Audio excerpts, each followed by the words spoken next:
Hey, this is Irvin, coming to you from Resilience Radio. I'm the host of the show and owner of Resilience Occupational Therapy. This is another episode with Jeremy Lesniak, who is a friend of mine, and we wear multiple hats with each other, one of which is that he is my sensei in the martial arts that I take. As always, the opinions on this show are not meant to be medically diagnostic or prescriptive in any way, and it's just us talking and having some thoughts. Take it for what it is, and hopefully it'll be helpful to you. Great having you on again. Thank you again. So in the previous episode, we were talking about movement throughout the day, and we were talking about mostly the merits of movement in a relaxed, more parasympathetic state. I'm assuming that you're not a proponent of don't ever go into sympathetic, or in fact, I'm pretty sure that it's not the case. No. What could you speak to cardiovascular health and how do we push ourselves and muscular gain? And when we're not moving, what is healthy exercise? Yeah. So, because in the West we like to, I think, oversimplify everything, including the body. We like to pick some aspect out of it and say, if this, then that, and forget that there are consequences and other systems that are dependent. And the place that I notice this most is when people look at cardiovascular exercise as the be-all, end-all, and ignore the consequences of making that the sole focus of their physical training. And here's the best example. If anybody out there is a runner and has been a runner for a long time, you've probably had a point in time where you stopped running. And if you talk to a runner and they're honest, most people run and then stop running and start running again because, well, to be blunt, they got fat. They got big. They ran, they lost the weight that they were looking to lose, which cardiovascular exercise is not the best way to lose body fat. That's a different story. And they feel good. Maybe they're enjoying what they're doing. And then they stop. And even if they cut back on their food consumption, they tend to put on weight very quickly. And there's an addictive quality to it. And the reason is, what is the adaptation that allows you to get better at running? It's efficiency. What is efficiency in this case? It requires less fuel to do the same amount of work. Well, that's another way of saying that you're suppressing your metabolism. Oof. And when you tell people who are using cardiovascular exercise as their fitness and their goal is weight loss, and I bring this up to them, they often, I usually get one of two reactions. They get terrified. They look panicked, or they walk away because they don't want to hear it. Because well, what I'm doing here, it's working. I'm not saying it's not, but it's not going to work forever. Because what if you continue to push yourself and become even more efficient? What are we doing? We're suppressing our metabolism even more, which, if we look at it through the lens of evolution, makes all kinds of sense. If I have to keep running and running and running and running to run down the gazelle, it makes sense that my body require less and less energy to do that work, because through most of human evolution, food wasn't plentiful. And so a lot of our evolutionary signals came from that. Yeah. For some reason, I'm thinking about there was a time when I was originally learning structural integration work, and we were talking about making the body more efficient, and then having the idea that if you have two wheels that are not in alignment, that it takes more energy than to line them up. So let's make sure things are by balancing the body. And I'm less rigid about symmetry than I used to be, as I'm standing like this. But that being more efficient, and my anthropologist brother, very science-minded, said, "Oh, so you're making people more efficient. So whatever little exercise people are getting, they're going to get even less now that after they get structurally integrated." It's like, oh, but it is saying that if efficiency can be a good thing, but if that's all you've got, if you're making your body efficient for that task and then you drop that task, is it sustainable? And I think that this speaks to, I'm guessing, where you're headed with variability. That But just to speak to efficiency, you can only claim something is efficient if you have a value structure in there, right? If I value efficiency from the perspective of my body is efficient because I can consume fewer calories, so that way I'm less likely to die, that's great. If the efficiency comes in let's say I'm a very social person and my friend group or my professional networking settings require that I am out and about eating a lot of high calorie meals with friends many times per week, that efficiency, that's not great. In fact, in that case, we're probably not using the word efficiency because efficiency tends to carry a connotation of benefit. And that's not a benefit in that case. We know where it came from. So you were going to say something about variability, or maybe I'm cutting you off. Yeah, Maybe there's more you want to. so I'm thinking about that if you get stuck in one mode, I tend to think about resilience in terms of the ability to do different things, not just can you get back up from that challenge, but how are you going to deal with the next challenge that's coming at you from a different way than you expected. And I think about variability. I had a client I was working with who was training for a half marathon, and their hip was bothering them so that they couldn't get all the way through the race. And I said, well, what happens if you, while you're training, start running? As soon as you start feeling your hip giving you an issue, because you can run for 5-10 minutes, I said, slow down, let your fascia rehydrate. Even if it means slowing down to a walk, do that. Once you feel like you've rehydrated that tissue, then start running again. And maybe you can run faster than you were before because you're doing the interval stuff. I'm like, maybe you don't have to keep that steady cardiovascular level that people claim. So not only did she do this, and the idea that this is therapeutic and we were going to be grading her up to running the whole time, but as we got closer to the race, she said, my times are not better when I run all the way through. And they might even be better when I actually spend times in the middle of the race walking. Mm-hmm. So I've got some tortoise or hare analogy in here, because I think that if the hare would walk instead of taking a nap, he still would have won the race. But if he was still targeted on the task. But the variability in there, and it just feels more natural. You've been discussing evolution in terms of like what our bodies are used to doing and us adapting to things, which is not evolution, that's still adaptation.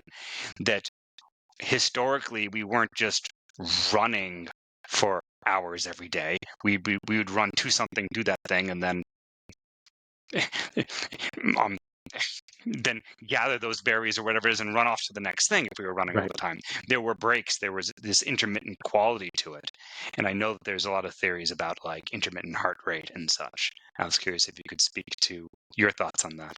Yeah. So the place where I find this subject most interesting is the idea of being able to build muscle, because we find time and again that having more muscle as you age is one of the best things that you can do for protection of, it tends to correlate with bone density, which is important. I'm even reading some stuff about neuroprotective benefits, but just bottom line, nobody's ever woken up and said, I wish I had less muscle. There are a few people, but they're genetic freaks who competed at the highest level and took lots of performance enhancing drugs. Like nobody watching this is going to wake up and say, man, I wish I had less muscle. I certainly have never said that. But when we take a look at the way the body processes energy and the way that it creates adaptation, the ability to gain muscle while increasing cardiovascular health is almost completely in opposition, right? If we take a look at Olympic athletes, look at your distance runners, they're really thin. Take a look at your power lifters, your Olympic weightlifters. These two types of people don't look the same. Runners look very different. Now, there is one category that kind of exists in a hybrid, and it's sprinters. If you take a look at your typical sprinter, they've got some muscle on them. Well, where would the benefit of that be if muscle has weight to it. And when we're sprinting, we could imagine if I asked you to sprint, Irvin, and I said, here, put on this 20-pound vest and sprint versus, you know, another round tomorrow where you don't put a 20-pound vest on, is there anybody that's going to believe that you're going to do a better job while wearing the vest, right? Like, it's pretty obvious that carrying that extra weight is not going to carry benefit. But in the case of sprinters, if at the various highest levels, they're able to operate better because of that muscle. Why is that? Well, it's energy output. And when we take a look at sprinters and other athletic pursuits, we start to understand a little bit about the way the body processes energy over its absolute shortest domains, which, 10, 15, 20 seconds. And this is something that we've talked about at Central Vermont Martial Arts. And I've written programs around this, that when you look at combat sports, which is a world that I spend a lot of time in, people don't go full out for more than generally 10 seconds. The best in the world at anything, if they're going full out, it's maybe 20 seconds. And if you don't believe me, go to a track, get warmed up, and once you're warmed up, sprint. Sprint as hard and fast as you can. Have someone time it. At what point do you have to take a noticeable step down? In my professional work, I used to set up a booth at events, and I ran a push-up contest. It was 60 seconds, how many push-ups you can do.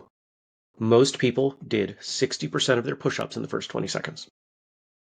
Because there's a transition in the energy systems in the body at right around 15, 20. I saw some people that would be able to push it past 20 seconds, but not very often. And that's really interesting to me. So how do you train that? By training that.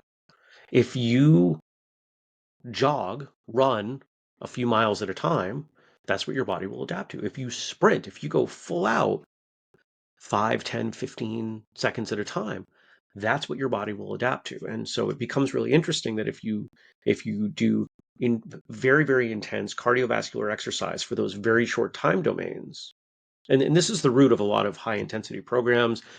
CrossFit brought a lot of this to the forefront.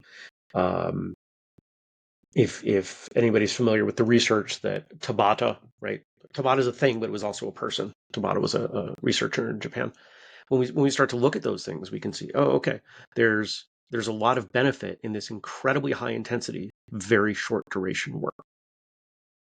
So I'm thinking from a muscle metabolism standpoint that the oversimplification in any sort of muscular anatomy course, physiology course, is that we have three basic types of muscle fibers. We have fast twitch, slow twitch, and medium twitch. Mm-hmm. And it's how much free energy is just in that muscle versus how efficient that muscle is at processing oxygen. So the fast twitch has a good amount in it, and it's good at powering now, but it's not going to have much staying power. And that tends to exist in our arms, which is why our arms get sore or tired real quickly when we hold them above our head, is they're not postural muscles. There's our postural fibers in there, of course, or the slow twitch fibers, but there's less of them. Whereas our backs, our legs have a lot of these slow twitch fibers to them. Mm-hmm. So just standing and walking around, we're using a lot of that. So what I used to think of it as, well, if you're lifting heavy weights, you might even be holding your breath. You probably shouldn't be while you're lifting that weight. And you're just using what available energy there is. Mm-hmm. If you're standing and walking all day and you just have that you're probably using almost exclusively those postural slow twitch. Do you think that when you're talking about this sprinting, which is that cliff that you fall off of at 10 to 20 seconds, do you think that's the drop from the fast twitch, or are you thinking that's like the medium twitch? Do you have a sense of what that might be? And I guess contrasting that with the weightlifter, what's the difference between sprinting and the It weightlifting? was my understanding of it comes, and maybe these two things aren't in conflict, but my understanding of it is that the body processes different the body processes produces energy. That's a better way to put it. Produces energy for different outputs in different ways. And so the early research that I read about it said, there's aerobic, anaerobic, glycolytic, there are these different energy pathways. And if you think about it, it makes sense. If you're let's say you're going to make a fire and you need a fire that's 100 degrees versus, well, that'd be really hard. Let's say 300 degrees versus 1,000 degrees versus 10,000 degrees. Your fuel is different. Mm-hmm. How the size of the fire is different, where you build it, right? And so if you imagine that there are an infinite number of gradations in that scoring, you can imagine there's an infinite number of different ways that you can build that fire. And I think that that's probably the best way to look at this. I understand the fast twitch, medium twitch, slow twitch stuff a little bit. I've read some things from some papers saying, this is less accepted than it used to be. Especially when science started looking into the conversion between one and the other. I'm not saying anything definitively here. But I think really what it comes down to is you use the word variability. And I imagine most people, if they're watching or listening to this, they're curious about it from the perspective of their own health. And so what does that mean? It means that you probably need to do a bunch of different things. You need to pick up and carry heavy things. You need to walk. You need to run. You need to run really fast sometimes. And the more you mix it up, the more you keep your body guessing, the more adaptation your body's going to create, which is going to result in more resiliency for your health down the road. Yeah. A couple of things I would add is you had mentioned the benefits of muscle from a bone density standpoint. I would also say that one of the difference between a joint that is a healthy joint and a not healthy joint, as far as how you feel, even if you've got significant osteoarthritis, muscle mass makes a lot of difference. One of the best things you can do before going into surgery for your total hip replacement or total knee replacement is to build up as much muscle mass as you can without further hurting the joint. And then afterwards, getting that muscle mass up again. So there's a lot to be said for the muscle mass. And so building muscle seems like an important thing to do for a lot of reasons. I wrote a book, and maybe we leave people with this thought, called Stronger People Are Harder to Kill. And that doesn't necessarily have to just be about violence, right? The more muscle you have, the harder it is to bring you down in any way, whether that's from an inconvenient fall, an unfortunate car accident, or, heaven forbid, some kind of violence. Well, thanks for talking about this with me. And thank you. You've been listening to Resilience Radio. I'm Irvin Eisenberg, host of the show and owner of Resilience Occupational Therapy. If you liked this, stay tuned, because there's more from Jeremy coming. And if you didn't like this, stay tuned too, because there'll be more that's not Jeremy coming as well. The music was brought to you by Aaron Marcus with their tune Some Biological Process. You can check the show notes for full credits on that. Until next time, take care.